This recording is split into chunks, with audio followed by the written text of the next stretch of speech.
the lock turned twice before it caught, and I remember thinking that was strange, because I had turned that same lock every night for 6 years and it had never once needed asking twice. Since the day I stood in the doorway of the apartment above Meridian Tower's east garden with my coat already on, and Isadora Vance, my wife, the woman half the city called the Frost, said the words that ended us in 11 seconds flat. This marriage has been a prison since the day I signed for it. I did not cry. That came later, in the elevator, then in the cab, then not at all for 2 years. What I did was set my key on the counter next to the tin of marigold seeds my grandmother had pressed into my palm the week before she died, and I walked out into a Tuesday night that smelled like rain on hot asphalt, and I did not look back at the woman standing in 60 stories of glass and money, watching me go like I was a line item she had finally balanced off her books. Subscribe to the channel and I'll tell you exactly how she came to regret every syllable of it. My name is Marisol Doyle. Everyone who has ever loved me calls me Mari, and for 6 years, exactly one person had the right to, and she used it like a weapon in the last months, the way you use a nickname to remind someone how small you've made them. I was an omega who had presented at 15 in a school gymnasium and spent the rest of my life apologizing for it, quietly, with my posture. With my silence at dinner tables, where alphas talked over me like weather.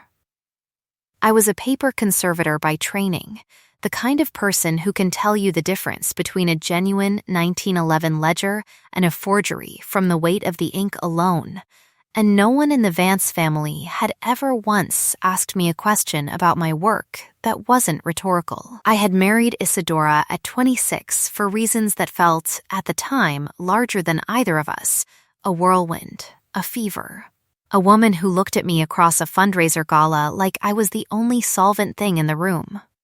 She smelled like wet flint and clove smoke, and I had never smelled anything that made my knees make decisions without consulting me first. I smelled, she told me once, early, before the ice set into her voice permanently, like dried marigold and beeswax, like something that had survived a long winter in a drawer and come out warm anyway. She said it like a discovery. Later, she stopped saying it at all.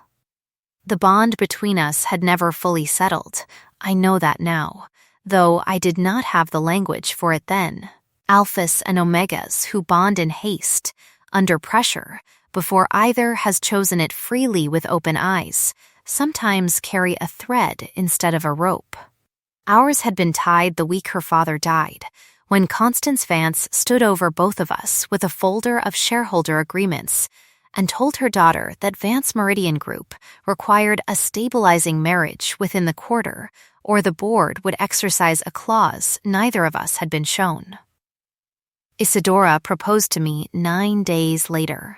I said yes because I loved her, and because I did not yet understand that a rope tied out of fear frays exactly where you need it strongest. For 6 years, I lived in the top 4 floors of Meridian Tower and became progressively more invisible inside my own home. Foster Long, the company's chief financial officer, called me the archivist in board meetings as though I had wandered in to catalog the furniture. Constance called me Isadora's project to her friends, in a voice pitched exactly loud enough to carry. And Isadora, who had once memorized the sound of my laugh well enough to recognize it through 2 closed doors, began coming home at 11, then midnight. Then not at all, until the woman who used to trace the shape of my collarbone like she was reading Braille could not look at me across a breakfast table without her jaw tightening like a fist. I planted marigolds on the kitchen windowsill the year we married because my grandmother believed they kept sorrow out of a house. They had bloomed every summer since. I did not take the tin with me the night I left. I did not take much of anything. I had spent 6 years disappearing by inches, and when the final sentence landed, Prison, she called it, prison. After everything I had folded myself smaller to fit inside, I discovered that leaving was the easiest thing I had done in years, because there was so little of me left in that apartment to carry out. 2 years is enough time to rebuild a life out of the 12 boxes you left with, if you are patient, and if you have work that asks something real of your hands.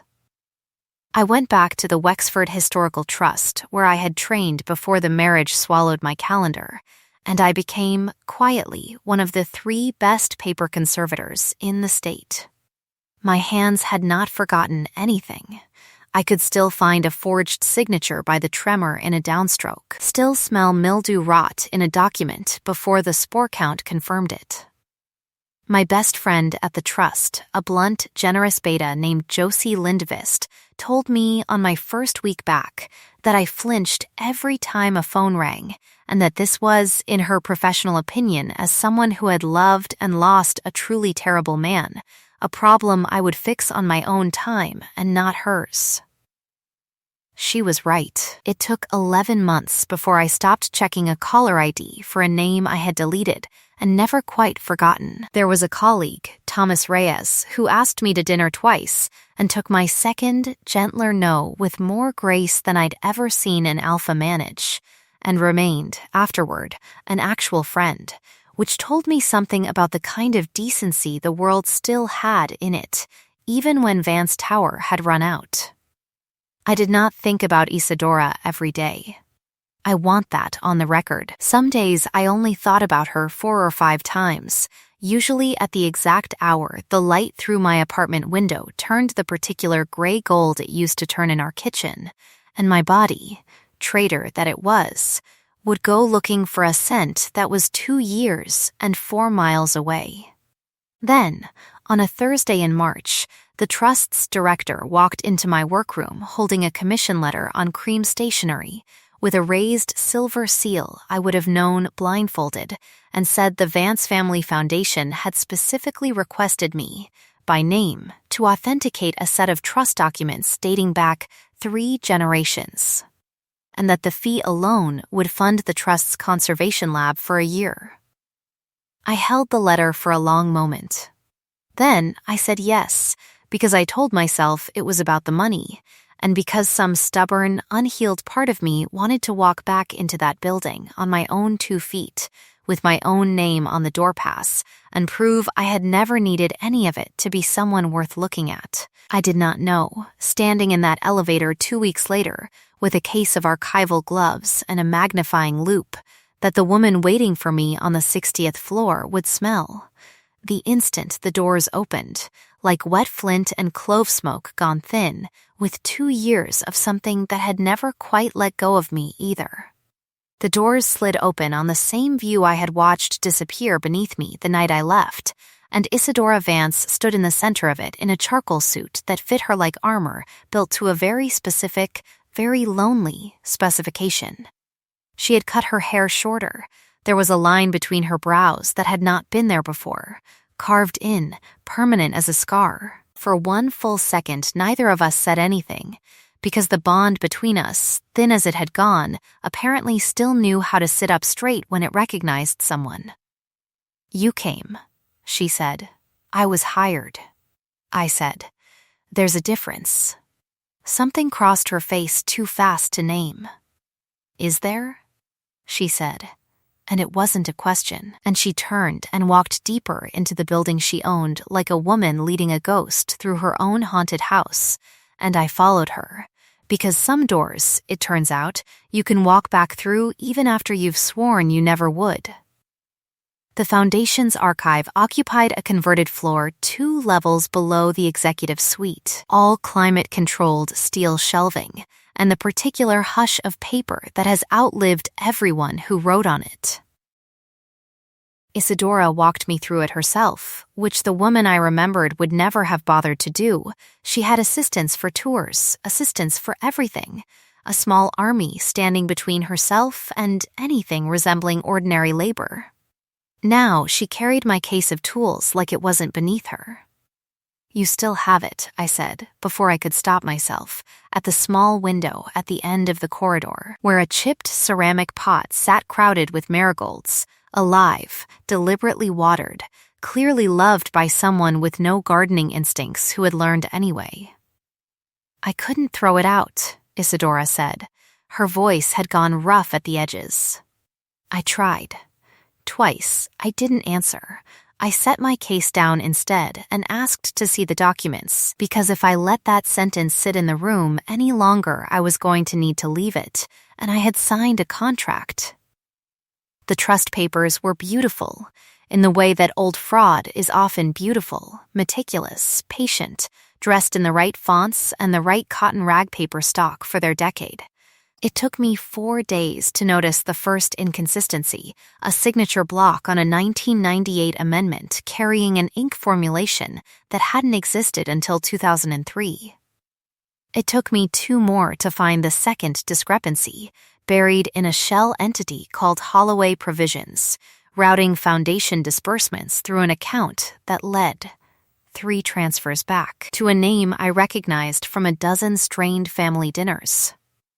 Constance Vance's personal signature, dated on a document that predated the company's incorporation of that shell by 6 years. Fosterling found me alone in the archive on my 5th day, closed the door with his shoulder, and told me, in the tone of a man accustomed to being obeyed, that some information was above my pay grade and beneath my safety. You were hired to authenticate paper, he said, not to read it. That's not how authentication works, I said, and you know that, or you wouldn't be in here telling me to stop doing my job. He smiled the way men like him always smile right before they say something they think is clever. Omegas who go looking for trouble in this family, he said, tend to find considerably more of it than they bargained for. Ask your ex-wife how that felt. I did not tell Isadora about that conversation. Not yet, because I had learned the hard way in that building that information was currency, and I had exactly 1 card worth playing, and I intended to play it when it would cost Constance Vance the most. I found the ledger 3 nights later, past 10 o'clock, past the hour I should have gone home, in a subfolder mislabeled as Archived Correspondence, 7 years of disbursements from the Vance Family Foundation into Holloway Provisions, timed, with surgical precision, to the exact months Isadora and I had fought hardest. The same months, I realized with my stomach dropping through the floor that a private investigator's retainer appeared on the same shell account, dated to a period when someone had been feeding Isadora photographs of me at dinner with Thomas, photographs Constance had shown her daughter as proof of a betrayal that had never happened. I found Isadora in her office at 11 that night and set the folder on her desk without a word, because there are some things you cannot say gently, and I had stopped believing gentleness was owed to a room full of lies. She read for 4 minutes in complete silence. I watched her hands, because her hands had always told me the truth before her mouth caught up to it. And I watched them go white-knuckled around the folder's edge. She showed me photographs, Isadora said finally, not looking up. Of you and Reyes, 8 years ago. She told me you'd been unfaithful before the ink on our marriage was dry, and I was too much of a coward to ask you directly, because I was terrified you'd say yes. There was nothing to say yes to. I know that now. Her voice cracked on now, in a way I had never once heard it crack, not at her father's funeral, not at the altar. I built the wall around myself with my own hands, Mari, but she handed me every brick. I did not forgive her in that moment. I want to be honest about that. But something in my chest that had been clenched for 2 years loosened by one single, careful degree, and that was, for the first time since I'd walked out with nothing but 12 boxes and a bruised heart, the beginning of something other than grief. The storm came 4 nights later, the kind Meridian City got maybe twice a decade, the kind that dropped transformers and turned intersections into rivers. I was 2 floors below ground finishing a scan of the Holloway transfers when the building's backup systems kicked the archive into lockdown, a security protocol, I learned later, that Foster Long had personally authorized under the excuse of protecting sensitive financial materials from a breach that turned out to be entirely his own invention. Timed to trap whoever was down there long enough for a very different kind of visitor to come collect what I'd found. Isadora came down the emergency stairwell in 12 minutes flat, soaked through, security override key in hand, and found me exactly where the system had sealed me, alone with a hard drive and a growing certainty that someone wanted it gone. "Are you hurt?" she said, and her hands were already on my shoulders, checking, the way they used to when I fell asleep reading and startled awake to her worry. "I'm fine. Someone locked the archive from the outside on purpose." "I know," she said, and something in her voice had gone flat and dangerous in a way I remembered from boardroom stories other people told me, never from anything she'd aimed at me. "I intend to find out exactly who." We were sealed in together for 6 hours while engineers fought the storm topside. I want to tell you we spent it in cold silence, professional and careful, the way two people who have hurt each other that badly are supposed to behave. We did not. Somewhere around hour 2, sitting on the floor between 2 shelving units with our backs against cold steel, Isadora asked me, quietly, if I still made tea the same way. 3 minutes, no sugar, and I said yes, and she laughed, wet and surprised, like she hadn't expected to remember something that small and find it still true. "I never meant prison," she said, into the dark, into the hum of the emergency lighting. "I meant I felt trapped by everything around us. My mother, the company, my own fear that I'd become her before I even noticed it happening. I aimed it at you because you were the only safe place I had left to throw something that heavy, and that is the cruelest thing I have ever done to another person, and I have spent 2 years understanding exactly how cruel it was." "You don't get to apologize your way back into my chest," I said, "just because a storm locked the door. I know that." She turned to face me in the dark, close enough that I could feel the heat of her, close enough that the flint and clove of her filled the small space between the shelves like weather. "Tell me to stop talking and I will." "Don't stop," I said before I had fully decided to say it, and something in the air between us, thin, frayed, dormant for 2 years, pulled taut like a rope finding its grip again. We did not kiss that night. I want that on the record too. But when the lights came back on and the doors unsealed, I let her walk me to my car through the flooded parking level, and I let her hand rest, for one long block of silence, against the small of my back. And it did not feel like a leash. It felt like a hand remembering the shape of something it had almost forgotten how to hold. The days that followed had a strange, careful tenderness to them, the kind you build when you both know exactly how badly the last version of this ended. Isadora started arriving at the archive with coffee made the way I actually took it. Black, 1 sugar, instead of the elaborate orders her assistant used to guess wrong for years. She started asking real questions about my work and listening to the answers with her whole body turned toward me, a posture I had forgotten she was capable of.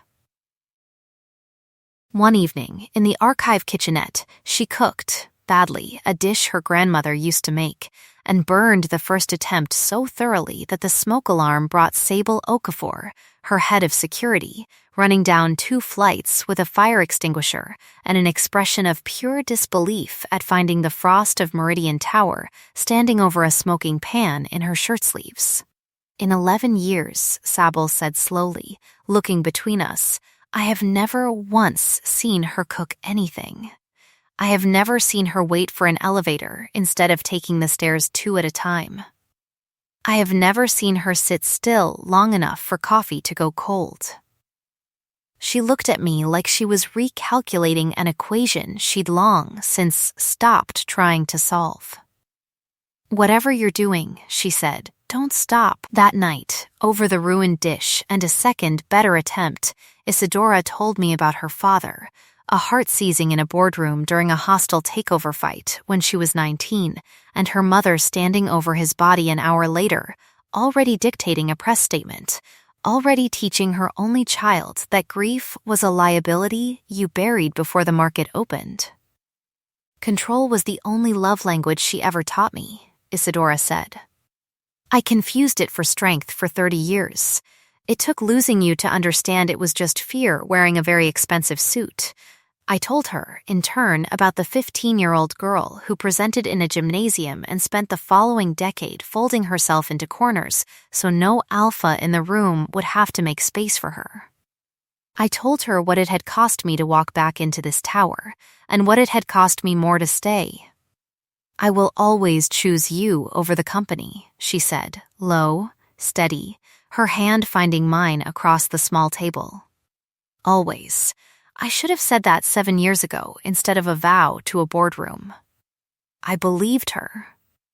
I want you to understand that I believed her completely in that kitchen, with the smoke alarm still ticking as it cooled. I did not yet know how soon that promise would be tested, or how close it would come to costing her everything she'd spent her whole cold, careful life building.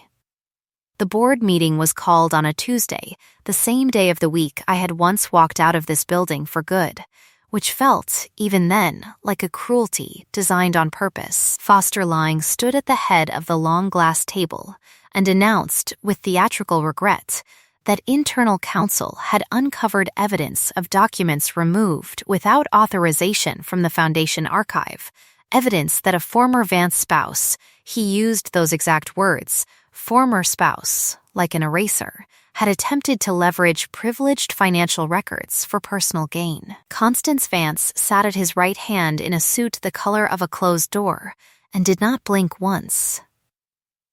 By that evening, the story had already reached 3 papers.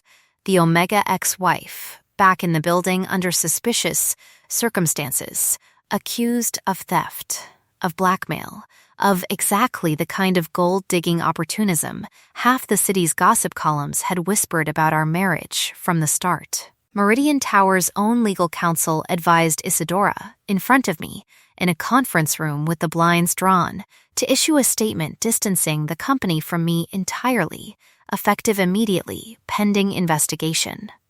She did not refuse fast enough. I watched her hesitate. 1 second, maybe 2, weighing 11 years of building something against the woman standing across the table from her, and that hesitation was the worst thing I had felt since the word prison, because for one terrible breath I thought I was about to watch her choose the tower again. Say something, I said.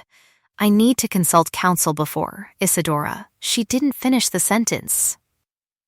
I walked out of that conference room with Foster's security detail flanking me to the elevator like I was already convicted, and by the time I reached the lobby there were photographers on the sidewalk, someone's tip landing exactly on schedule, and the rain that had been threatening all day finally broke open over Meridian Plaza while I stood there being photographed like evidence. When I got back to my apartment, the door was already open. Foster's people had been there under a warrant his own legal team had manufactured in under 3 hours, and my kitchen windowsill sat empty. The tin of marigold seeds my grandmother had given me. The one I had, in fact, taken with me after all. The one thing I could not leave behind twice, swept to the floor and shattered. Black soil and small green shoots ground into the tile like something that had never mattered to anyone. I sat on my kitchen floor in the wreckage of 2 years of careful rebuilding and understood, with total clarity, that Constance Vance intended to bury me so completely that Isadora would never find enough of me left to choose. I did not fall apart on that floor, though I want you to know I sat there long enough that Josie eventually let herself in with the spare key I'd given her for emergencies, and found me still holding a handful of ruined soil. What I did instead, once my hands stopped shaking, was call her back. I photographed everything. I told her. Every page of the Holloway ledger, every transfer date, every signature. Before I ever handed the original folder to Isadora, I sent copies to my own cloud archive under a conservator's watermark, dated and notarized the way we authenticate provenance for every piece that comes through the trust. Foster can raid my apartment all he wants. He can't erase a file that 3 separate institutions already have time-stamped copies of. Josie stared at me. "You're terrifying," she said, with real admiration, and began photographing the destroyed kitchen for the harassment complaint we'd need within the hour. Isadora arrived at midnight, past her lawyers, past her mother's calls, having walked out of an emergency board session mid-sentence when Sable told her what Foster's people had done to my apartment. She stood in my doorway, soaked from the rain again, and when she saw the shattered pot on my counter, something in her face went past anger into a stillness I had never once seen on her, not in 6 years of marriage, not in every cold boardroom story I'd heard secondhand. "I am done consulting counsel," she said. "I am done hesitating in rooms while people I love get photographed like criminals in the rain." "You hesitated," I said, and my voice broke on it in a way I hated. "I did. For 2 seconds, in a room where I was terrified that defending you publicly before we had proof would hand my mother exactly the narrative she wanted, that I was compromised, unfit, led by an omega instead of leading myself." She crossed the kitchen and knelt, right there on the broken tile, and began gathering the spilled soil with her bare hands like the seeds were still worth saving. "It was still wrong. I will spend the rest of my life making sure 2 seconds never happens again." We salvaged what we could of the marigold bulbs that night, replanted in a mismatched bowl from Josie's cabinet, set on my own windowsill under a borrowed grow lamp, and I let Isadora stay on my couch, not my bed, because trust rebuilds in that order, and not the other, and she did not argue, which told me more than any vow monologue could have. The following morning, she went to war. She did not do it with lawyers first. She did it by walking into Meridian Tower's lobby at 7 a.m. and calling an emergency all-staff address, live-streamed to every screen in the building, in which she stated, on the record, that the accusations against Marisol Doyle were fabricated by parties within the company for personal financial gain, that she had evidence, and that anyone attempting to suppress that evidence would answer to the board personally. Foster Long tried to have security remove her from her own building, Sabal Okafor, standing at the elevator bank with 4 of her own people, informed him that the only person leaving under escort that morning would be him, and escorted him instead into a conference room to wait for the shareholders' meeting Isadora had just called for that Friday. The confrontation with Constance happened in private the day before, and Isadora told me about it afterward rather than let me witness it, which I understood, because some doors a daughter needs to close herself. She told me, Isadora said, that she'd done it for the company. That an Omega bride from a conservator's salary was never going to survive what running Meridian required, and that she was protecting my legacy from my own softness. Her jaw tightened. I told her that everything she called my softness was the only part of me I actually like. I told her the company would survive losing her seat at that table. I am not certain it will survive losing yours. At the shareholders' meeting that Friday, in a room I had once been made to feel invisible in a dozen times over, Isadora played the recording Sable's team had recovered from Foster's own compromised email account, Constance's voice, clear and cold, authorizing 7 years of disbursements to bury evidence of her late husband's original trust terms. Terms that would have given his shares to a scholarship foundation for working-class students instead of consolidating them under Constance's personal control. Foster's greed had ridden along for a cut of every transfer, and his own recorded voice, calling me in an email, meant only for Constance, the Omega liability that needs handling before she costs us the merger, played through the room's speakers to 200 shareholders in perfect, damning silence. They were both removed from the board before lunch. Foster was arrested outside the building by afternoon on embezzlement charges that would end with him surrendering his license to practice finance in this state for the rest of his life. Constance was stripped of her chair, her shares placed in receivership pending litigation, and escorted out through the same lobby I had once been walked through by her own hired security, past a crowd of the same board members who had smiled thinly at me for 6 years and now would not meet her eyes. Isadora found me afterward in the archive, where I had gone to be somewhere quiet while the building settled into its new shape around us. "I want to be very clear about something," she said, crossing the room, stopping close enough that her flint and clove scent settled over me like a held breath. "This is not gratitude. This is not relief. I am not asking you back because you were vindicated in front of a room that once made you invisible.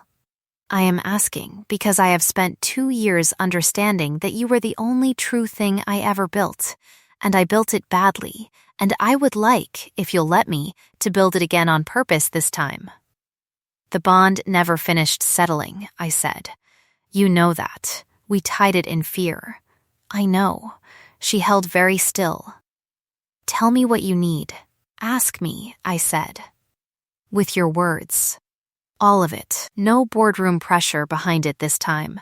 Just you asking, and me choosing, freely, whether I want to finish what we started for the wrong reasons 7 years ago." She asked. I will not repeat every word of it here, because some vows are not for an audience, but I will tell you that when she finally said please, low against my throat, her hand steady, waiting, I said yes with my whole chest for the first time since the gymnasium where I'd first presented, and learned to apologize for existing. The mark she left, gentle, patient, checked twice before she finished, was the first thing in 6 years that had ever felt entirely mutually chosen. The bond that had run thin as thread for 2 years came back all at once, warm and complete, and the whole floor, I swear, smelled like marigolds. 6 months later, the marigolds on our windowsill, the real one, the apartment we chose together this time, 4 floors below the tower she still ran, because we had both agreed the top floor held too many old ghosts, bloomed early, orange and stubborn, exactly the way my grandmother's always had. Constance Vance's shares were dissolved into the scholarship foundation her late husband had originally intended, funding conservator apprenticeships for working-class omegas at institutions like the Wexford Trust, a detail Isadora insisted on with a fierceness that made me cry the first time she told me. Foster Lang's trial ended in a sentence long enough that his name became a punchline in exactly the kind of boardrooms that used to fear him. Isadora restored my grandmother's letters herself, secretly, working with a specialist Josie recommended, and gave them to me framed under museum glass on the 1-year anniversary of the storm that locked us in together, along with a small velvet box holding not a diamond, but a set of antique conservator's tools that had belonged to the trust's founder, because she remembered. Of course she remembered that I had once mentioned offhand years ago that I'd always wanted a pair. We were married again in October, smaller this time, no boardroom guests, just Josie and Thomas and Sable standing at the back with an expression that was, for her, practically weeping. And Ruth, Isadora's childhood housekeeper, who took my hands afterward and told me she had waited 20 years to see this particular alpha stop being afraid of her own heart. We flew north in December to watch the aurora, a trip Isadora had booked the moment she remembered I'd mentioned it once at 26 and never gotten to see, and standing under that green and violet sky with her hand in mine. She said the thing I had been waiting 2 years to hear her mean. "This is not a prison," she said. "This is the only home I have ever actually wanted to be locked inside of."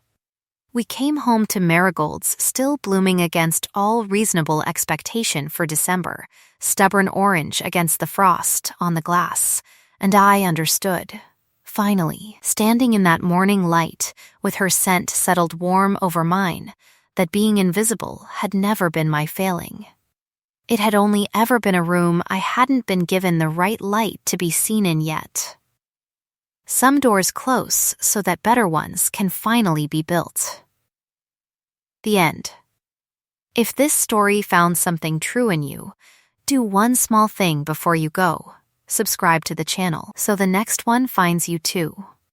I'd love to know, what's the one small, ordinary object in your own life that would break your heart to lose, the way those marigolds nearly broke Mari's?